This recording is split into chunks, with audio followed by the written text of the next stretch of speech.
Without objection, the following bill is special ordered to the beginning of the regular calendar. In Energy, House Bill 1454. Senator Susi?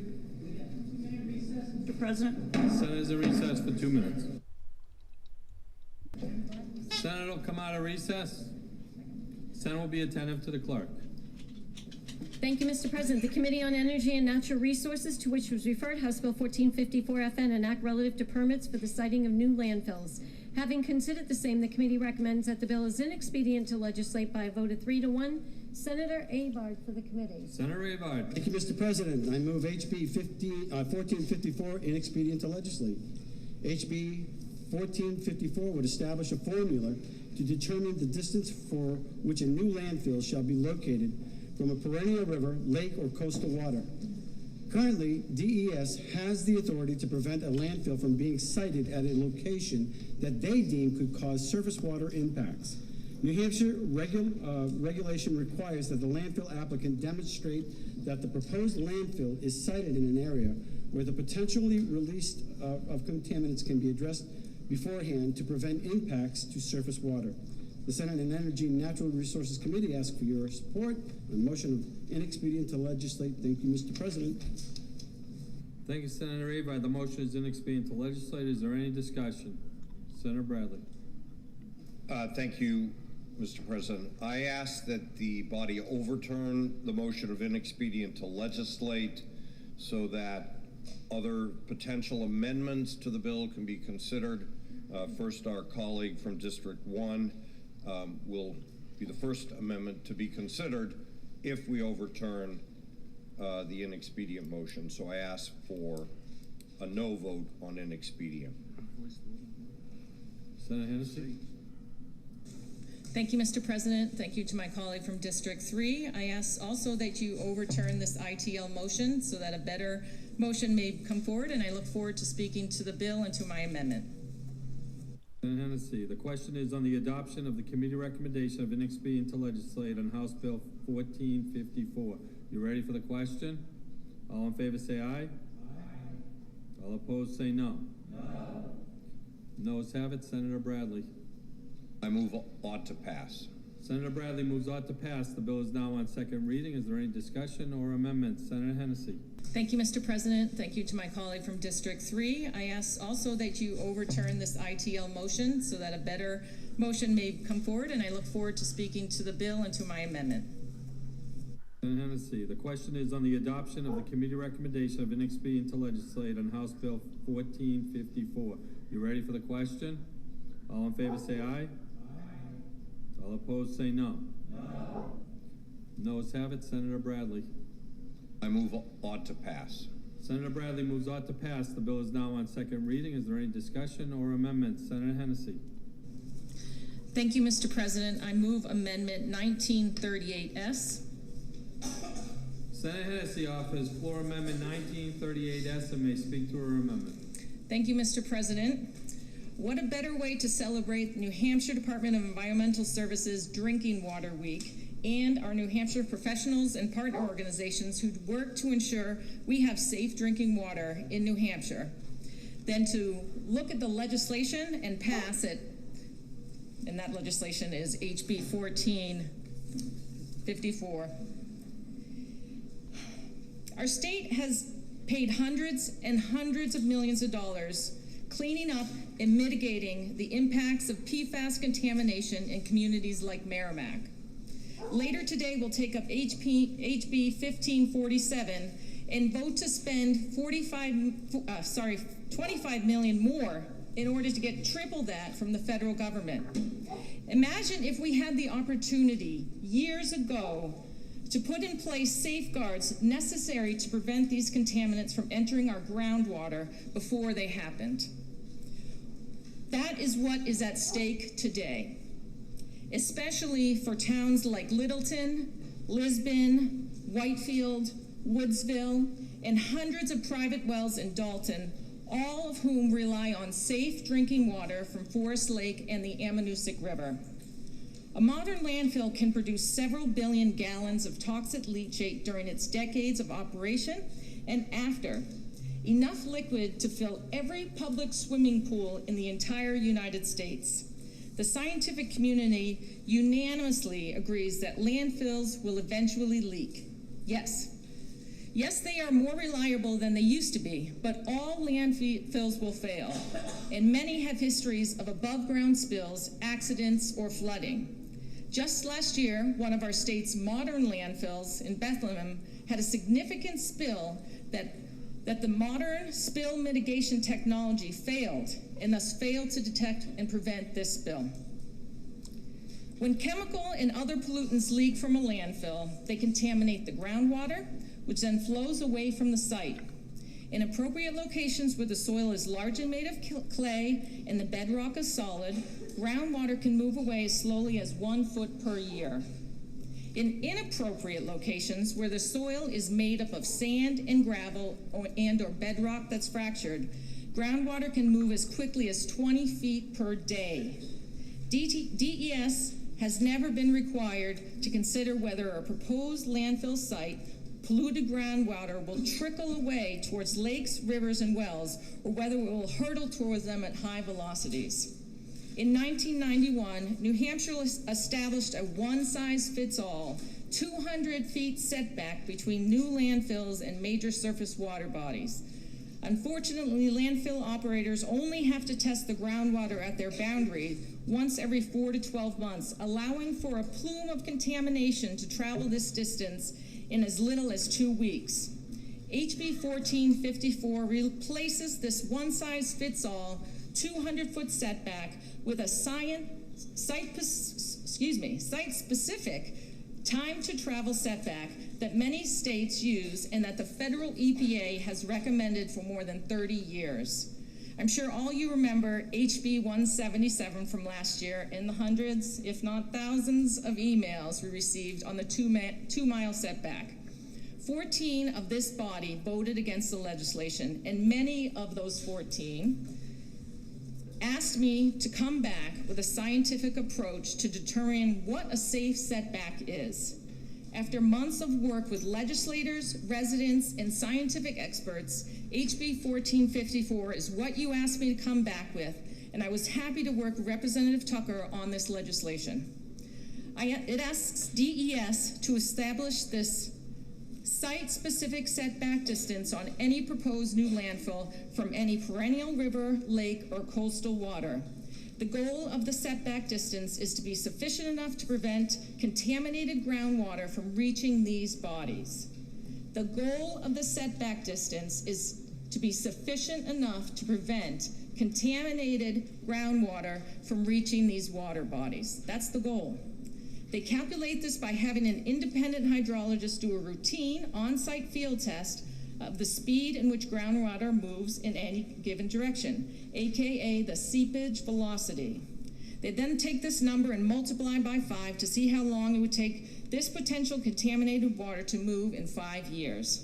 Why 5 years? Because there needs to be enough time to realize there was a leak to begin with and then to mitigate the effects of the spill. States across the country have offered a range of years. New Jersey has 5 to 12 years, Maine has 6. If this bill passes with my amendment or no amendment, New Hampshire would still have some of the most lenient requirements in our area. For the 5-year calculation, the hydrology tests are the same tests that would be done during the application process anyways. Instead, it would be required right away and with additional seepage velocity calculation so that the state and developers can know they are in an appropriate location. This due diligence up front will save the applicant and the state time and money. Testing the soil on the first day is akin to ensuring you do not place a fireworks factory next to a match factory. This legislation does not affect the expansion of landfills who have already gone through the full approval process. This legislation does not ban new landfills. This legislation does not ban new landfills. In fact, multiple landfills that are currently sited on our state would have passed this very test. The landfill in Success that is in my district recently performed this test and reported to DES that any undetected leak at their location would be 60 to 150 years away from the nearby Androscoggin River. Let me repeat that this bill does not ban landfills. Let me also address the misinformation around landfill capacity in our state. In March, Director Wimsatt testified that there has been a narrative that there is always a solid waste capacity crisis. This is because DES posts diagrams that show the current permitted capacity when it ceases. This tends to show a drop-off that people refer to as the cliff that seems to point to a looming crisis in our state. In reality, the permits are done in phases, and applicants will apply for another permit, which expands the time until this metaphorical cliff is met. That was a quote. He went on to say that he does not view the situation as a crisis. In April, New Hampshire DES did just this and authorized the expansion of Mount Carberry in Success until at least 2041. There was no capacity crisis in March, and the state just added capacity in April. The real crisis is our negligence in not requiring a simple and inexpensive test that could haunt the state for generations to come. By the way, this test in Maine, they charge $582 for it. Please join me in voting down the, we've already done that, sorry. Please join me in passing my amendment, which I'm going to speak to, and this bill. This is a very, very small step in the state that we can take to ensure our new landfills are sited in a place that will not affect the drinking water or our granite staters. We need to prevent contamination and not put our granite staters' health at risk and spend uncalculable funds to clean up contamination. I know, Mr. President, you work on these funds all the time, hundreds of millions of dollars. How much more are we going to spend? The amendment responds to requests from the industry to incorporate the offset concepts used in Maine's time of travel setback. It allows for a landfill to be sited closer than 5 years' time from surface water if the operator adds specific engineering or safeguards that go beyond the requirements for landfill design that we currently have. This incentivizes operators to embrace technology and better landfill design in order to be sited as little as 2 years away from surface water. In support of this amendment is the Conservation Law Foundation, the Sierra Club, Society for the Protection of New Hampshire Forests, and NCAB. Please join me in recognizing this is a very, very small step the state can take to ensure any new landfill are sited in place that will not affect the drinking water out of granite staters. We need to prevent contamination and not put our granite staters' health at risk and spend uncalculable funds to clean up contamination.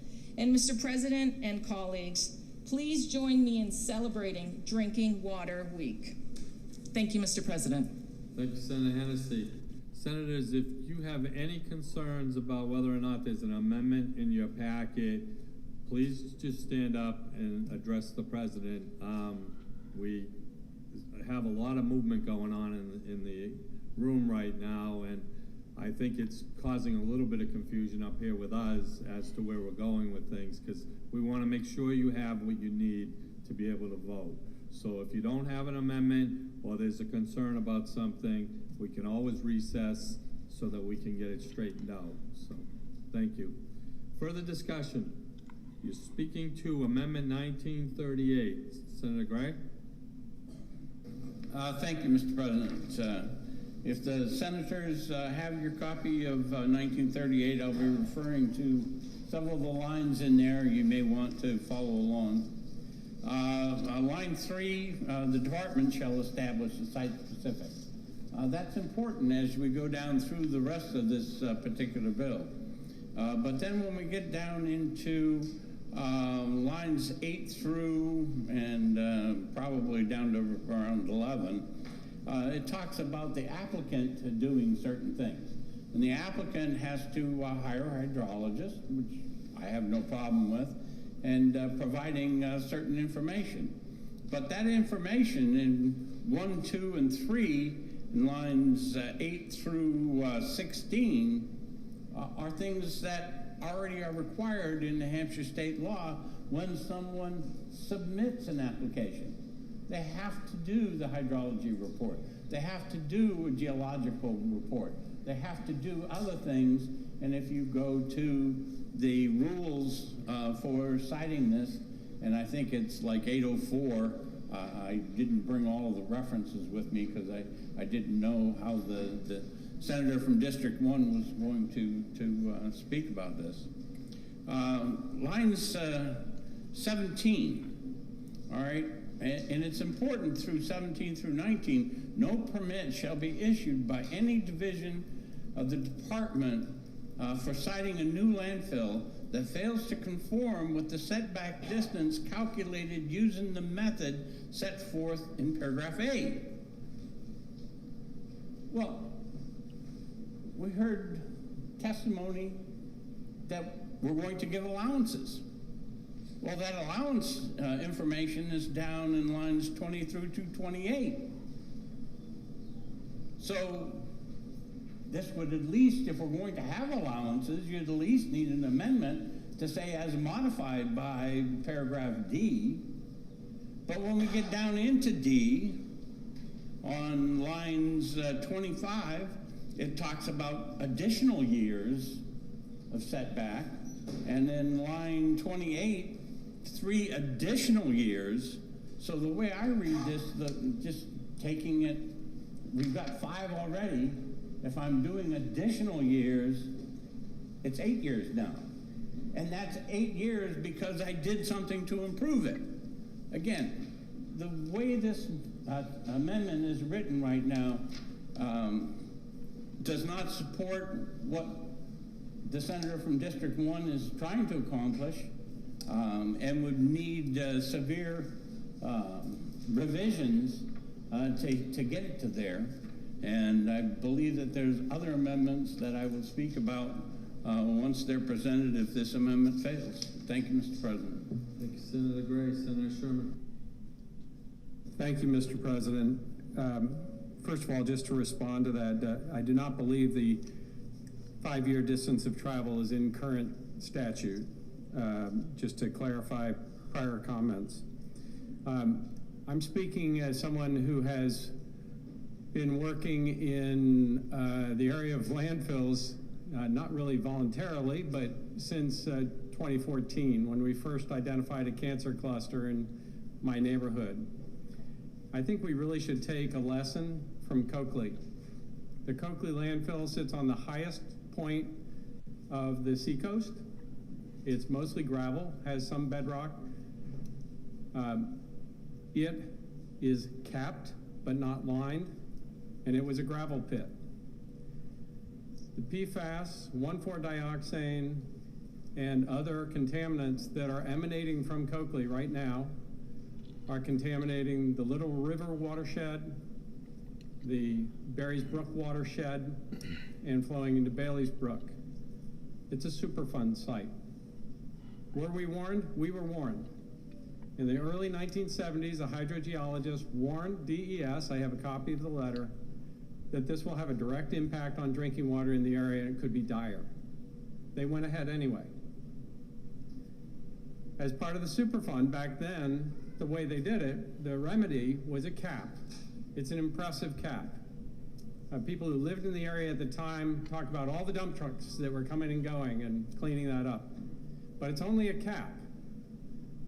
Modern landfills, like the ones that we see going in Rochester and other places, are lined both on the sides and bottom as well as on the top. At Coakley, we've learned that a component of the PFAS leaching from the landfill is actually coming from the cap. They sampled the cap. The cap is impregnated with PFAS.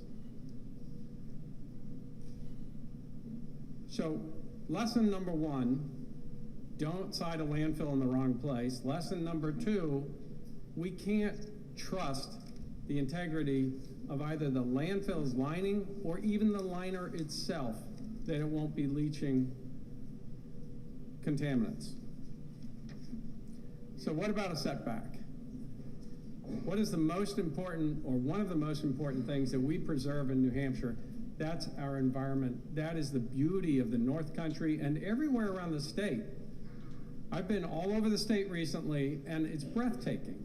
This is one of the most beautiful states I've ever lived in, if not the most beautiful, and we have to be good stewards of that.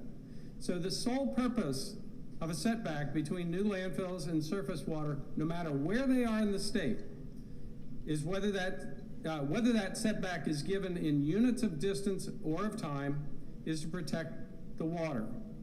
I've served under the Senate President on the Drinking Water Groundwater Trust Fund for the last several years as Vice Chair. I am more knowledgeable about drinking water than I ever thought I'd dream to be.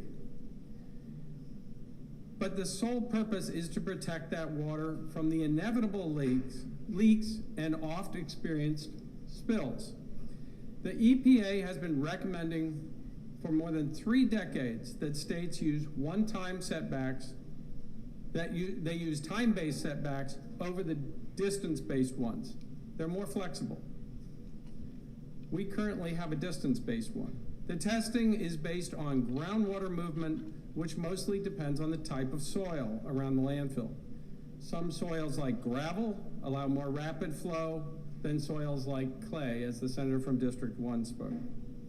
It is essential that we know how fast groundwater flows in order to know how much time will be needed for an appropriate response if a leak or a contaminant is detected. That response is the remedy.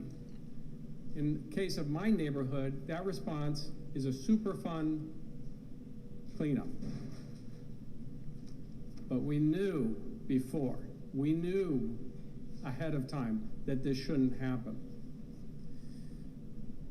The more years, this is one of the things that I found very confusing until this was explained to me by multiple hydrogeologists. Years are not random.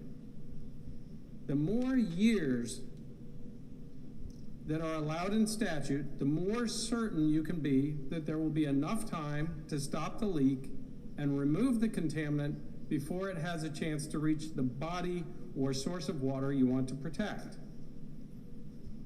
Average migration time across the country can vary from 3 years to 28 years. The average is 8 years.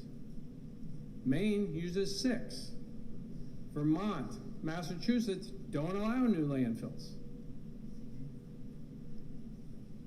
Neighboring states, and this amendment actually picks one of the most lenient times, which is 5 years, and then allows for you to subtract if the person putting in the landfill is really putting in something that will mitigate the flow.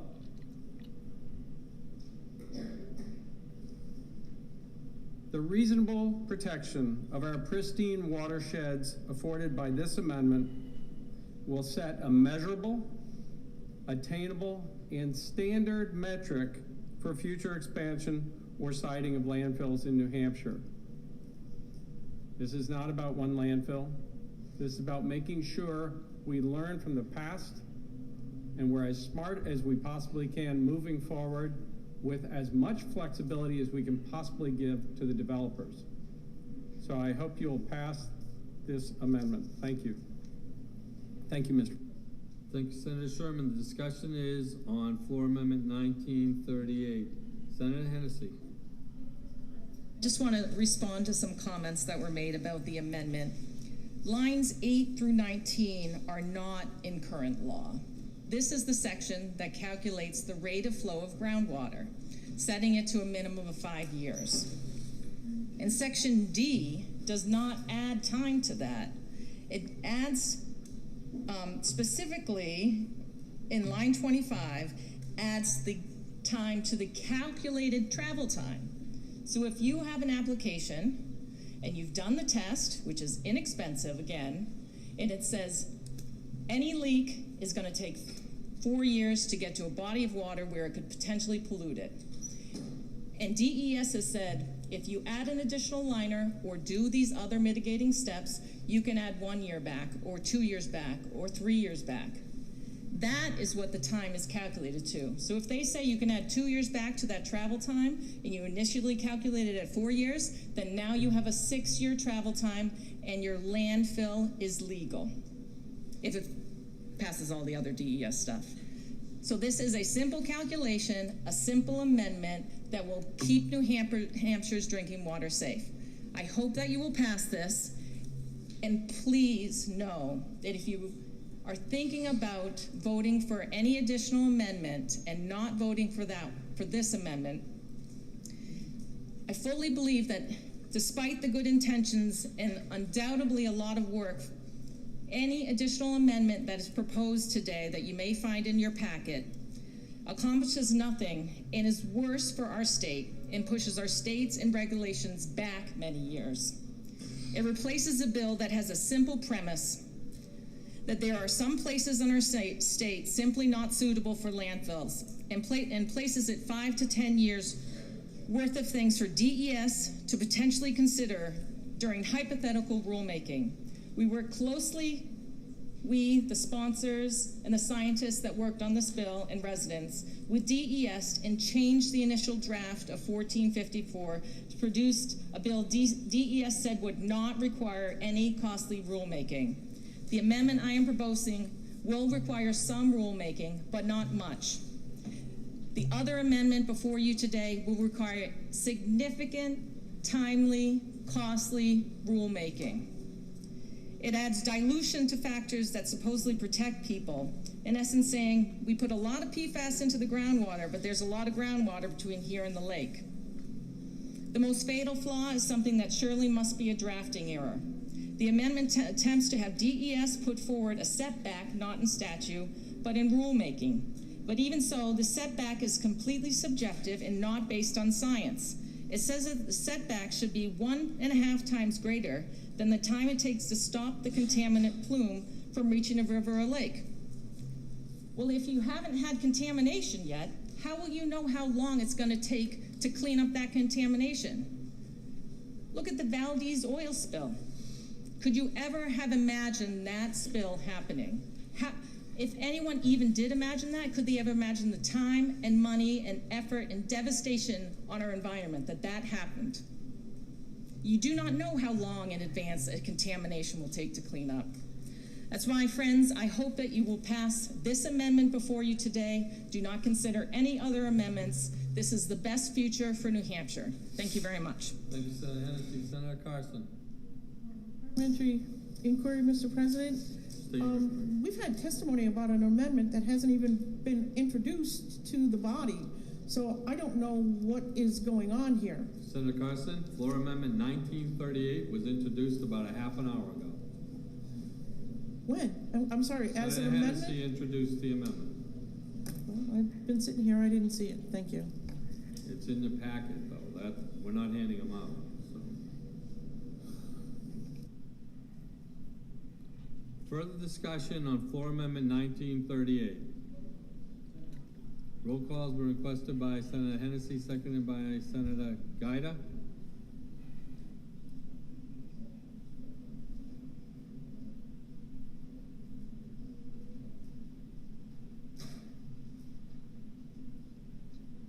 You're voting on floor amendment 1938. You ready for the question?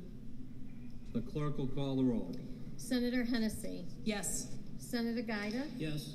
Senator Bradley. No. Senator Waters. Yes. Senator Prentice. Yes. Senator Gray. No. Senator French. Yes. Senator Ward. Yes. Senator Ricciardi. Yes. Senator Khan. Yes. Senator Daniels. Yes. Senator Avard. No. Senator Rosenwald. Yes. Senator Carson. No. Senator Whitley. Yes. Senator Kavanaugh. No. Senator Reagan. No. Senator Susie. No. Senator Birdsell. No. Senator D'Alessandro. No. Senator Perkins Quokka. Yes. Senator Gannon. Yes. Senator Sherman. Yes. Senator Morse. No. Floor amendment is adopted 14 to 10. The bill is still on second reading and open for further discussion and amendments. Motion is to table. Okay. Roll call has been requested on the tabling motion. Parliamentary inquiry.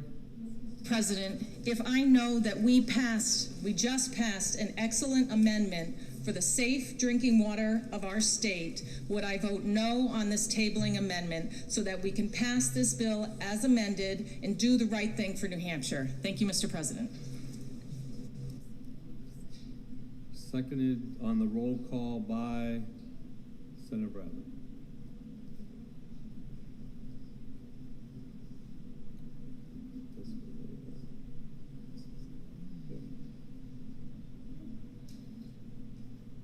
The clerk will call the roll on the tabling motion. Senator Hennessey. No. Senator Gaida. No. I hear talking. Senator Bradley. No. Senator Waters. No. Senator Prentice. No. Senator Gray. No. Senator French. No. Senator Ward. No. Senator Ricciardi. No. Senator Khan. No. Senator Daniels. No. Senator Avard. Yes. Senator Rosenwald. No. Senator Carson. Yes. Senator Whitley. No. Senator Kavanaugh. No. Senator Reagan. No. Senator Susie. No. Senator Birdsell. Yes. Senator D'Alessandro. No. Senator Perkins Coca. No.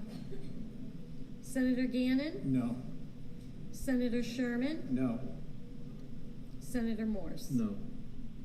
Tabling motion is defeated 3-21. The bill is still on second reading and open for further discussion and amendments. The question is the adoption of ought to pass as amended on House Bill 1454. Roll call has been requested by Senator Hennessey, seconded by Senator Bradley.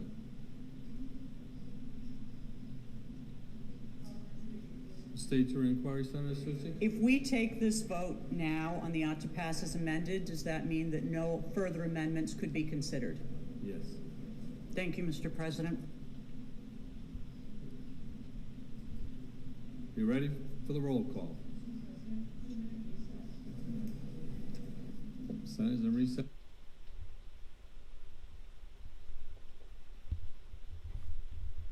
Senator Avard. I rise again against this bill, and I don't like the way the process happened. I feel like this, we had another amendment. My name's on it.